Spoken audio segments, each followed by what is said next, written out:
3 एप्रिलपासून चंद्रपुरात चैत्र नवरात्री यात्रेला सुरुवात होणार आहे। या पार्श्वभूमीवर आमदार किशोर जोरगेवार यांच्या पुढाकारातून महाकाली मंदिर येथे स्वच्छता अभियान राबवण्यात आले।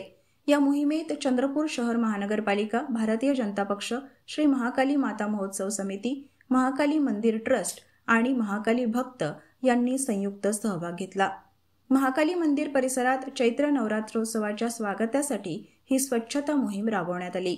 मंदिर परिसर स्वच्छ आणि सुशोभित करण्याच्या उद्देशाने विविध सामाजिक आणि शासकीय संस्थांनी या उपक्रमात सक्रिय सहभाग घेतला। यात्रेच्या काळात महाकाली मंदिरात भाविकांची मोठी गर्दी होत असते। यात्रेच्या पार्श्वभूमीवर परिसर स्वच्छ आणि सुरळीत राहावा यासाठी आमदार किशोर जोरगेवार यांनी पुढाकार घेत व्यापक स्वच्छता अभियान हाती घेतले। मंदिर परिसरातील रस्ते, सभामंडप, मंदिर प्रांगण आणि सार्वजनिक ठिकाणे स्वच्छ करण्यात आली। कचरा संकलन, निर्जंतुकीकरण आणि पर्यावरणपूरक व्यवस्थेवर विशेष भर देण्यात आला।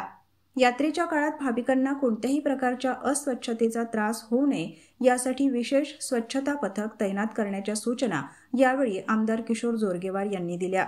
यावेळी आमदार किशोर जोरगेवार यांनी बैठक घेऊन यात्रेच्या तयारीचा आढावा घेतला।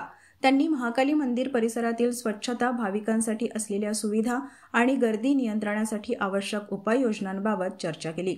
महाकाली मंदिर हे चंद्रपूरचे धार्मिक आणि सांस्कृतिक केंद्र असल्याने येथे भाविकांची मोठ्या प्रमाणात वर्दळ असते। त्यामुळे मंदिर परिसर स्वच्छ ठेवण्याची जबाबदारी प्रत्येक नागरिकाची आहे, असे ते म्हणाले।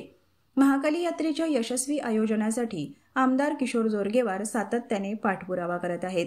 यात्रेच्या कालावधीत उत्तम सुविधा निर्माण करण्यासाठी त्यांनी यापूर्वी जिल्हाधिकारी कार्यालयात बैठकीचे आयोजन केले होते। या बैठकीत ठरविलेल्या उपाययोजनांची पूर्तता तपासण्यासाठी त्यांनी अधिकाऱ्यांसह महाकाली मंदिर परिसराची पाहणी केली आणि आवश्यक सूचना दिल्या होत्या। आज त्यांनी स्वतः पुढाकार घेत मंदिर परिसरात स्वच्छता मोहीम राबवली। यात्रेच्या दरम्यान गर्दी नियंत्रण, स्वच्छतेच्या कायमस्वरूपी उपाययोजना आणि भाविकांसाठी आवश्यक सुविधा उपलब्ध करून देण्याच्या दृष्टीने महानगरपालिकेने आवश्यक तयारी करावी, असे निर्देश त्यांनी दिले। यावेळी मनपा आयुक्त विपिन पालीवाल, अतिरिक्त आयुक्त चंदन पाटील, उपायुक्त मंगेश खवले, सहाय्यक आयुक्त शुभांगी सूर्यवंशी, संतोष गर्गेलवार, स्वच्छता अधिकारी डॉ. अमोल शेडके, श्री महाकाली माता ट्रस्टचे श्याम धोपटे उपस्थित होते।